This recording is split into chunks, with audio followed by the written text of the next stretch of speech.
বন্ধুরা, আজকে কি রান্না করলাম তোমাদের দেখাচ্ছি এবং এটাই আমি আজকে ফেসবুক ইউটিউবে ছাড়বো।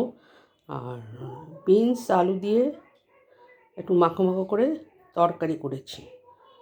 কি করেছি, তেল দিয়েছি, পাঁচফোড়ন দিয়েছি, দিয়ে আলু দিয়েছি, আলুগুলোকে ভেজে তারপরে বিনস দিয়েছি, দিয়ে কষিয়ে তারপরে পেঁয়াজ বাটা দিয়েছি, আদা বাটা আর জিরের গুঁড়ো, টমেটো দিয়ে কষিয়েছি। কষিয়ে জল দিয়েছি, দিয়ে এই মাখো মাখো করে এই তরকারিটা রান্না করেছি।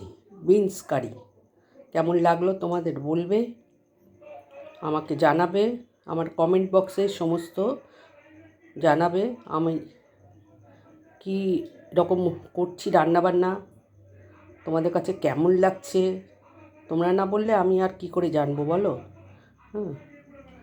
আর সাবস্ক্রাইব করবে আমার ইউটিউব চ্যানেল, ফেসবুক চ্যানেলটিকে, আর লাইক করবে, আর আমার রান্নাগুলোকে শেয়ার করবে। তোমাদের কাছে ভালো লাগলে শেয়ার করবে। তবে যারা এখনও সাবস্ক্রাইব করোনি তারা সাবস্ক্রাইব করবে।